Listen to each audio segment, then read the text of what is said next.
चुनाव से पहले कमलनाथ बने हनुमान भक्त। भूपेश बघेल ने खुद को बताया भगवान श्री राम का भांजा। अशोक गहलोत डूबे कृष्ण की भक्ति में। आखिर कांग्रेस को चुनाव से पहले क्यों पसंद आ रहा है हिंदुत्व? इस साल के अंत में मध्य प्रदेश, छत्तीसगढ़, राजस्थान, तेलंगाना और मिजोरम में विधानसभा का चुनाव होना है। इन 5 राज्यों में से 3 राज्यों की राजनीति पर इन दिनों खूब चर्चा हो रही है, और हो भी क्यों ना। यहाँ कांग्रेस और बीजेपी की सीधी टक्कर है। एक तरफ बीजेपी खुलकर देश भर में हिंदुत्व की बात करती है, तो वहीं कांग्रेस देश में सेकुलर का नारा बुलंद करती हुई नजर आती है। लेकिन इन तीनों राज्यों में कांग्रेस की रणनीति इन दिनों बदली हुई नजर आ रही है। अब सवाल ये है कि कांग्रेस ऐसा क्यों कर रही है? तो आइए हम आपको सिलसिलेवार तरीके से बताते हैं बीजेपी और कांग्रेस इन तीनों राज्यों में हिंदुत्व का कार्ड क्यों खेल रही है। दरअसल मध्य प्रदेश में पिछले विधानसभा चुनाव के दौरान ही कांग्रेस ने सॉफ्ट हिंदुत्व का कार्ड खेला था। चुनाव प्रचार के दौरान राहुल गांधी और प्रियंका गांधी ने मंदिरों के दौरे भी किए थे। हालांकि कांग्रेस ने सत्ता में वापसी तो कर ली, लेकिन ज्योतिरादित्य सिंधिया की बगावत की वजह से उन्हें सत्ता गंवानी पड़ी थी। लेकिन इस बार कांग्रेस खुलकर हिंदुत्व के पीठ पर बीजेपी का मुकाबला करने के लिए तैयार है। यही वजह है कि कमलनाथ ने छिंदवाड़ा में राम कथा का आयोजन किया था। कथा कहने वाले कोई और नहीं बल्कि हिंदुत्व के पोस्टर बॉय बन रहे बाबा बागेश्वर धाम के धीरेन्द्र शास्त्री थे। कई मुद्दों पर कांग्रेस इनका विरोध करती आई है, लेकिन अब मध्य प्रदेश में इनका समर्थन चाहिए तो उनके समर्थन में बोल रही है।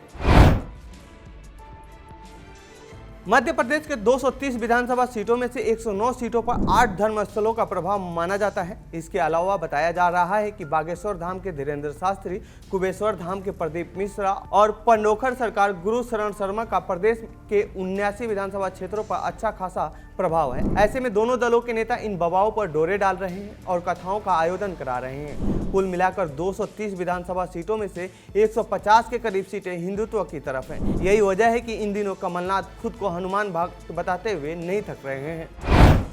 महाकाल दरबार का 33 सीटों पर दबदबा है। रामराज दरबार का 11 सीटों पर दबदबा माना जाता है। पीताम्बरा पीठ का 28 सीटों पर दबदबा माना जाता है, जबकि सलकनपुर मंदिर के 9 सीटों पर दबदबा माना जाता है। मैहर कामतानाथ राम वन गमन पथ का 28 सीटों पर दबदबा माना जाता है।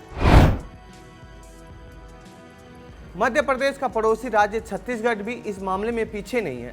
हालांकि यहाँ सत्ता पर कांग्रेस काबिज है और दोबारा सत्ता में वापसी के लिए यहाँ भी हिंदुत्व का कार्ड खेलते हुए दिख रही है। तो वहीं माना जा रहा है कि यहाँ बीजेपी का संगठन काफी कमजोर हो चुका है। ऐसे में सीएम भूपेश बघेल वापसी कर सकते हैं।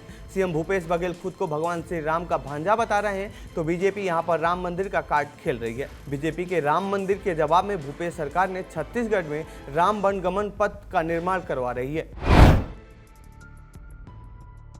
दरअसल छत्तीसगढ़ में 5 मंदिरों का दबदबा है, जो कि 90 सीटों वाली विधानसभा में इन मंदिरों का करीब 50 सीटों पर दबदबा है। ऐसे में हिंदुत्व का कार्ड कांग्रेस के लिए मजबूरी है।